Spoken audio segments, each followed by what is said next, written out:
नमः श्रीवर्धमानाय निर्दूतकलिलात्मने शालोकानां त्रिलोकानां यद्विद्यादर्पणायते।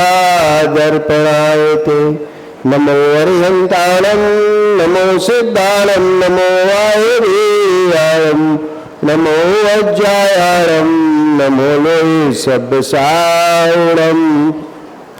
अनंतानंद सिद्ध परमेष्ठी भगवान की 1008 श्री आदिनाथ भगवान की 1008 शीतलनाथ भगवान की 1008 श्री भगवान महावीर स्वामी की परम पूज्य आचार्य भगवान विशुद्ध सागर महामुनिराज की नंदीश्वर दीप की द्वादशांग जनवाणी माता की परम पूज्य साक्ष्य सागर जी योग सागर जी निब्बत सागर जी महाराज की भवबंधु। वर्तमान शासन काल में वर्धमान स्वामी के शासन काल में विराजे आचार्य भगवान विशुद्ध सागर महामुनिराज के रत्नात्रय की छांव में बैठकर हम सभी मां जिनवाणी का रसपान कर रहे हैं। यही रसपान हमें मोक्ष का सोपान दिलाएगा। बंधुओं, आज उत्तम संयम का दिन है और इष्ट उपदेश में पूज्य पाद स्वामी लिख रहे हैं, आरंभे तापकान प्राप्तात प्रतिपादकान अंते सुदुस जानान कामम का सेवते सुधि। आरंभ में संताप के कारण प्राप्त होने पर अतृप्ति के करने वाले तथा अंत में जो बड़ी कठिनाई से छोड़ नहीं जाते ऐसे भोगोपभोग को कौन विद्वान आसक्ति के साथ सेवन करेगा, अन्यथा नहीं। अज्ञ प्राणी इंद्रिय भोगों में सुख की कल्पना करता है, परंतु यथार्थ में तो यह जो सुख की कल्पना है वह सब व्यर्थ है, व्यर्थ की कल्पना है। सत्यार्थ तो यह है कि जो इंद्रिय जन सुख है वह सब यथार्थ में दुख ही है। इन्हें दुख क्यों कहा? कारण इंद्रिय सुख की सामग्री आरंभादि 5 पापों के निमित्त बिना संभव नहीं है। ये बिना पापों के संभव नहीं है, निमित्त बिना संभव नहीं दिखती। इंद्रिय सुख की अनुभूति स्वयं में पाप ही तो है। असंयम भाव आत्म सुख का साधन कैसे हो सकता है? सही है, असंयमी भाव आत्म सुख का साधन कैसे हो सकता है? वो तो पाप भाव है। इसलिए आचार्य उमा स्वामी जी ने तत्वार्थ सूत्र में लिखा है, दुख में बा काम भोगों से जिस जीव को तृप्ति संतुष्टि नहीं मिलती, अपितु विषयों से दूना दुख ही संताप ही प्रकट होता है। इसलिए ये सुख के आत्म सुख के कारण नहीं। अखंड भगवान आत्मा को समझने का जानने का कोई मार्ग है, उसका नाम है संयम।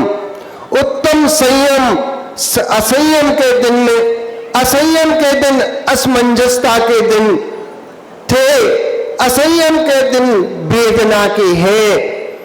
असंयम भाव होने के पहले जीव को कष्ट होता है। कामी व्यक्ति कामनी की चिंता में दुख और संताप को प्राप्त होता है, और कामी व्यक्ति कामना की तृष्णा में अपनी जीते जी शरीर की चिता जलाता है। असंयम में लीन होते हुए कष्ट होता है। असंयम सेवन के उपरांत ज्ञानी पश्चाताप होता है। इस बात को कौन नहीं जानता कि असंयम के बाद पश्चाताप होता है। अग्नि में झुलसता है, आरंभ में ताप पश्चाताप।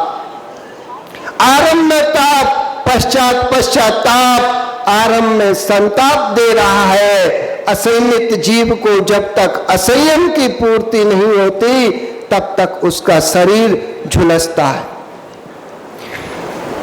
झुलस रहा है, परिणाम झुलस रहे हैं। आरंभ में ताप, अंत में छूटता है कठिनाई से, और दे के कुछ जाता है तो मात्र पश्चाताप ही दे के जाता है।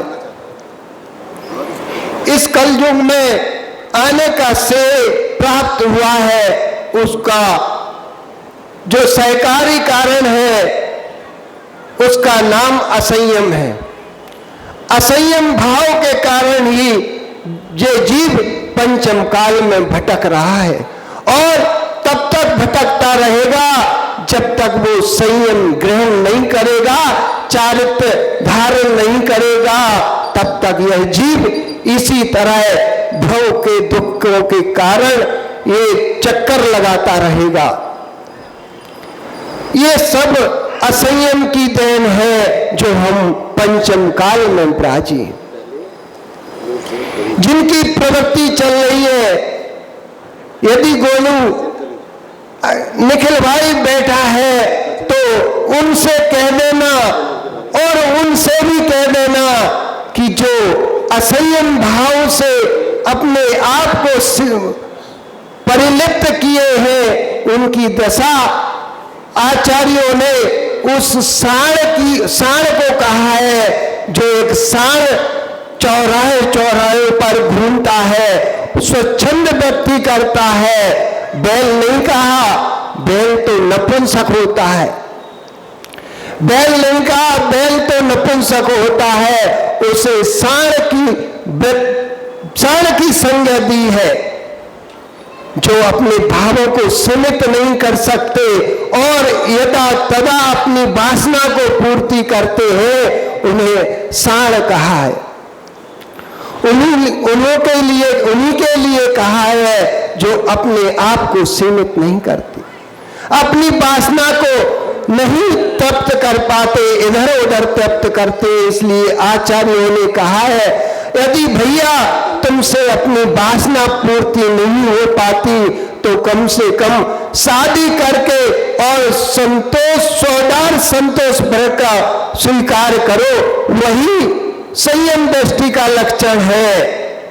जो सौदार संतोष व्रत को धारण नहीं करते, उन्हें नरक के नारकी उनका स्वागत करने के लिए तैयार खड़े हैं, और उन्हें ऐसी गरम पुतलियां सौंपते हैं कि भैया तुमने मनुष्य जीवन में और जैन कुल में भी आकर के अपनी वासना को संतृप्त नहीं कर पाए, तो आइए आपका स्वागत है। और गरम पुतलियों से उनको चिपका दिया जाता है। समझो, ऐसे नरक के दुखों को भोगना हो तो आप आज उत्तम नहीं भोगना हो तो आज उत्तम संयम के दिन इतना संयम प्राप्त कर ले कि हमें नरक की उस वेदना से ना सामना करना पड़े।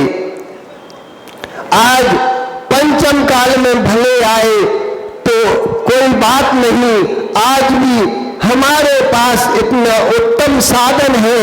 आचार्य परमेष्ठी है, साधु परमेष्ठी है, जिन धर्म है, जिन वाणी है, हम उसके द्वारा अपने आप को सीमित कर सकते।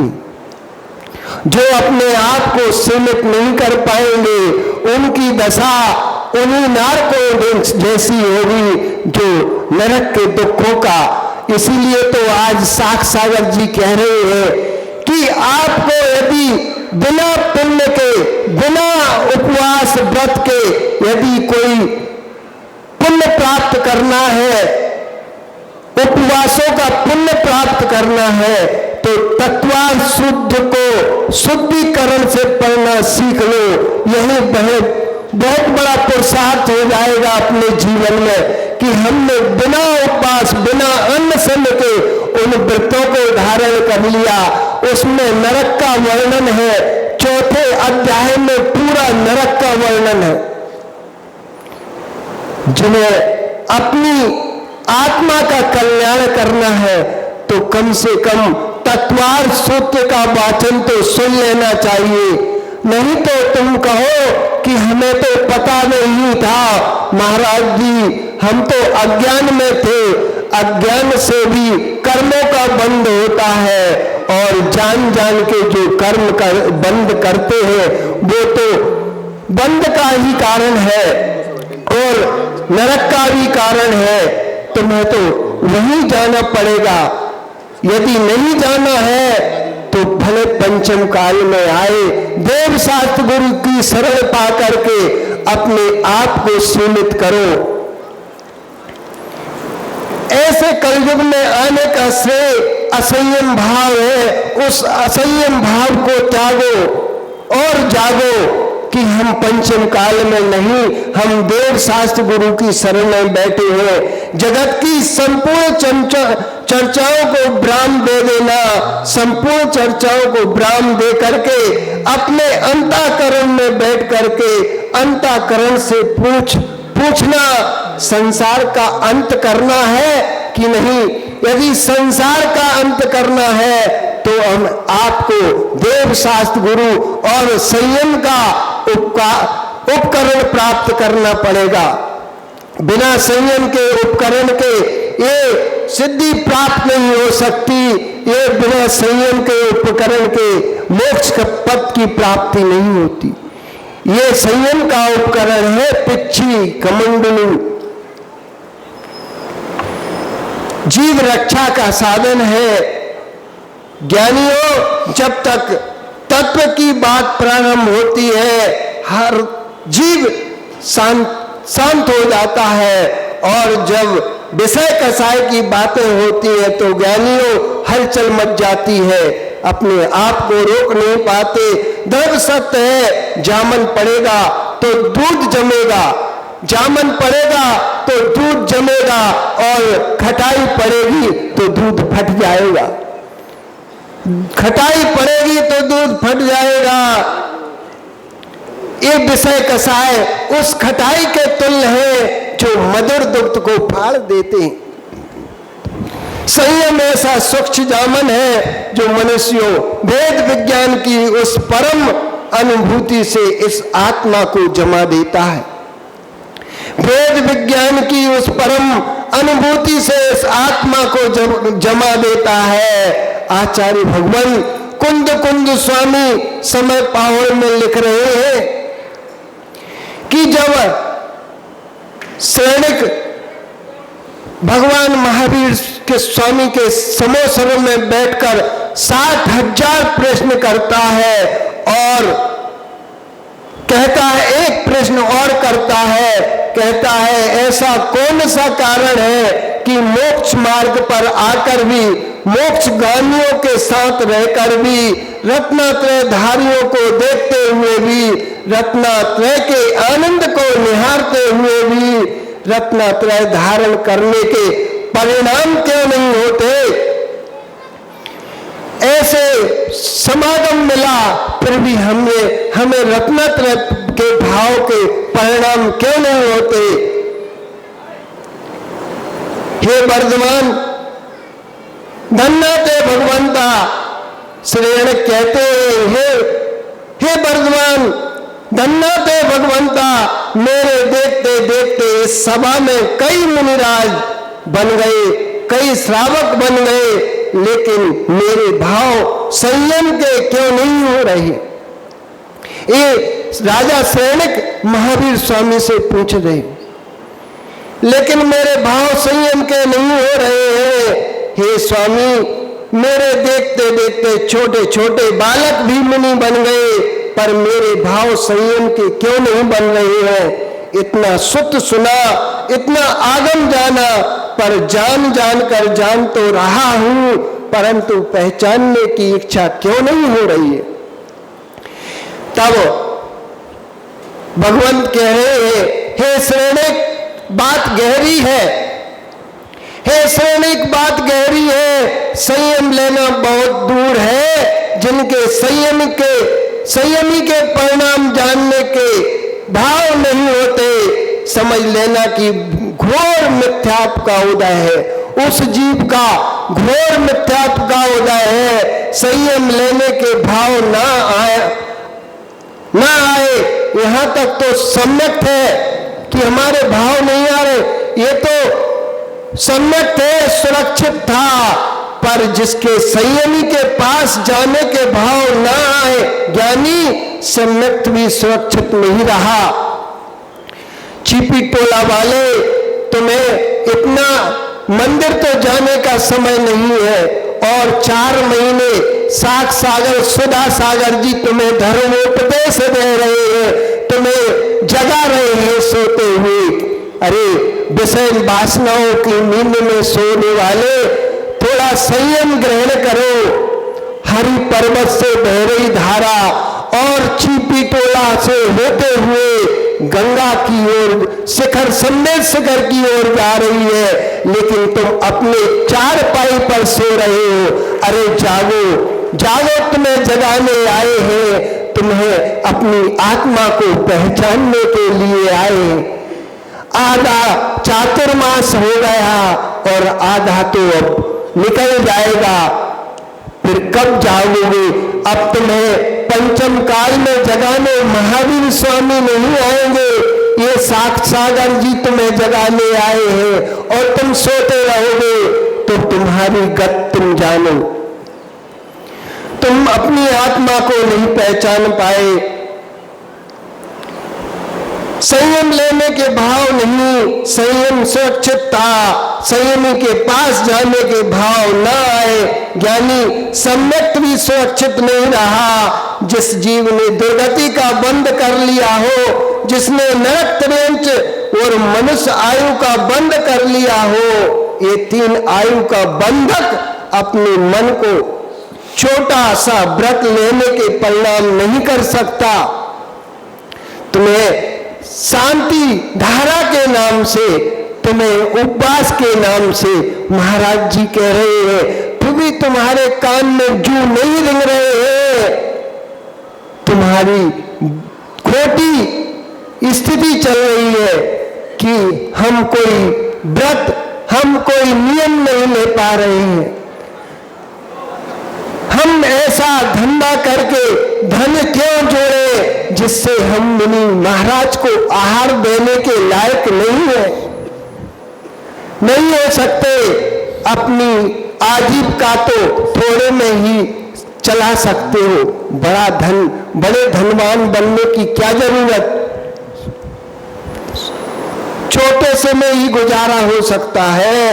सैनिक यशोधर मुनिराज के खड़े होकर सामयिक ध्यान कर रहे थे, तब आप अपने राज्य के अहम में डूबे हुए थे। ज्ञानियों, श्री के मिलने पर दया को मत छोड़ देना, श्री के मिलने पर दया को मत छोड़ देना, बेवक के मिलने पर करुणा को मत भूल जाना। होता यही है कि एक जीव को अधिकार मिल जाए, वैभव मिल जाए, तो दूसरे क्षण वो ही करुणा दया भूल जाता है।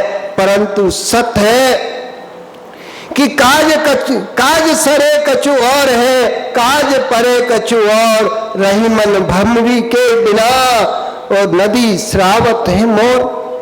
सही बात है, जब घोड़ी पर चढ़कर ससुराल में गए थे तो मोर मुकुट बांध कर गए थे, और जैसे ही शादी होकर आई और मोर को नदी में सरा दिया।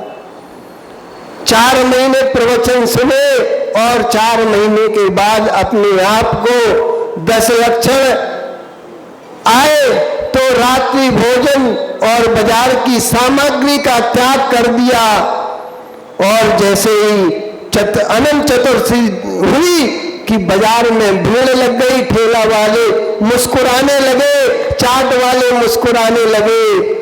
कहते भैया, दिन से तो हम अपने हाथ पे हाथ रखकर बैठे थे कि ये 10 लक्षण ये व्रत जैनियों के कब दूर हो और हमारी दुकानदारी चले।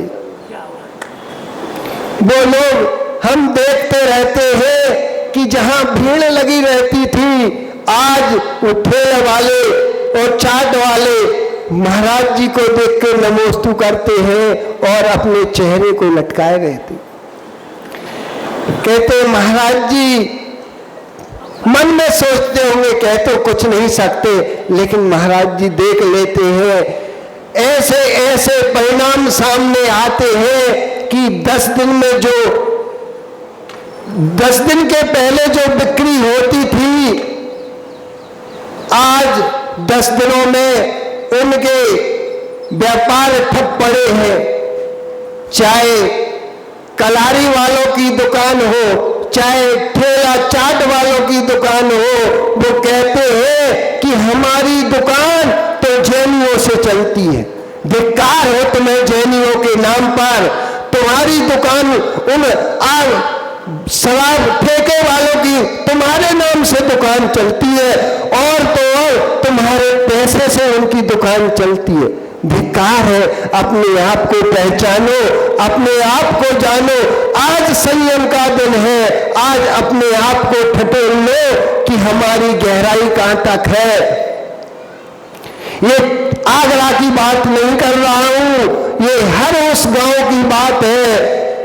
आगरा वाले तो बहुत स्वच्छ और समृद्ध है, सही सीमित है, उनकी बात नहीं कर रहा हूं। मैं उन पिछले गांवों को देखकर आए हैं, उनकी बात कर रहा हूं। ये आप लोगों की बात नहीं है। नहीं कहो कि महाराज जी आपने हमें कब देखा। ये यदि आप हो तो आज संयम का दिन है। सात सागर जी के आगे आज संयम को धारण कर लेना और उन विष्णु का त्याग कर देना, जिससे हमारा शरीर क्या, हमारी संतान क्या, हमारा जिन धर्म सनातन धर्म जो है उसके हम क्षय का कारण न बने, हम अपनी आत्मा का कल्याण करें। ऐसे संयम को पाकर आज उत्तम संयम दिन बोलो, उत्तम संयम धर्म की। आचार्य भगवान विशुद्ध सागर मुनि महाराज की